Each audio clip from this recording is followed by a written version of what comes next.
Hello, أنا جعفر. سينا أجايبا كنجرين خسن كتشلو تجيرو دندو كبردي سيدي هاد جرا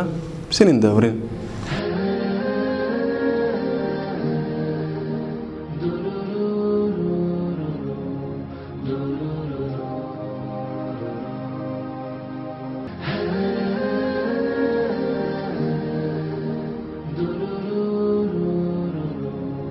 Three principles of life. 1. When you are happy, never give a promise anything to anyone. 2. When you are angry, never reply to anybody. 3. When you are confused, never make a decision.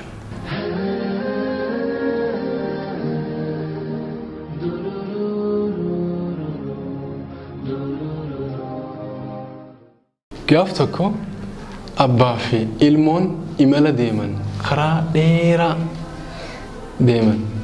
harree takka qabatanii osoo karaa kana deeminsarra jiraniiti hawaasa tokko yookaan uummata tokkotti dhufan uummanni kun maal jechuu eegale hay isin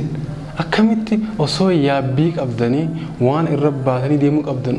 osoo qabdanii akkamiin lafa deemtanii tokkoon keessan maa harreerratti baatanii karaa kana deemnee yaada kannaniif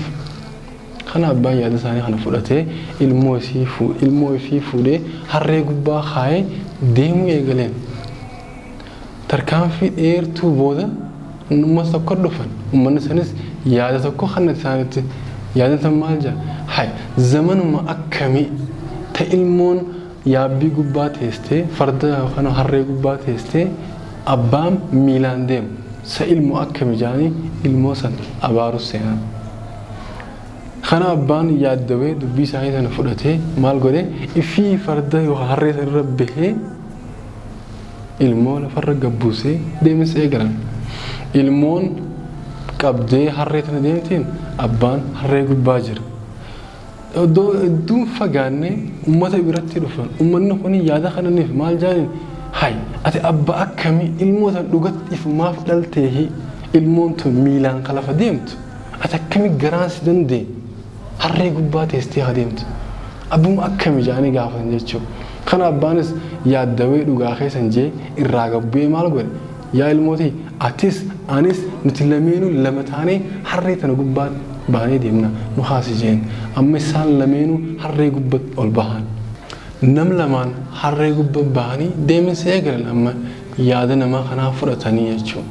karaa kana qaxxaamuran osoo hedduu hin fagaanne hawaasa biratti dhufan hawaasni kunis dubbii ajaa'ibaa takkatti dubbatu eegale maali ummatuma akkamii tanneen kan beeladaa fi yaan nam lamaan harree gubbaa bahanii deemanii harree mudhii cabsan ummatuma akkamii ummata sammuu hin qabne jedhanii abaarus seenan abbaa fi ilmoon tunis gabboon harreerraa haasawaa kana dhageenyaan booda maal godhan sanuti an gizin harre rabbees yaada addaan dhuf ati warra baas yaada addaan dhuf nuti lameen gizee gubbaa baanis yaada addaan dhuf jira hawaasarra akkam haagoonuu jaan abbaan maal jee dhageeji yaa ilmootii harruma tanaa nuti ba'annee haa deemnu jaanii miila lama qabanii harree ba'anii deemuu seenee jechuudha ergaan asirraa si dabarsu fadhu maali haasawa namaa jala bahuu hin dandeessu haasawa namaa keessaa bahuu abadan numa hin dandeenye saniifu yaada nama gaariirraa bilisa ta'e yaada nama gaariirraa bilisa ta'e namni gaarii siif yaada jeessa dhiyaatu hundinuu yaada gaarii sii kan nutti hin jiru galatooma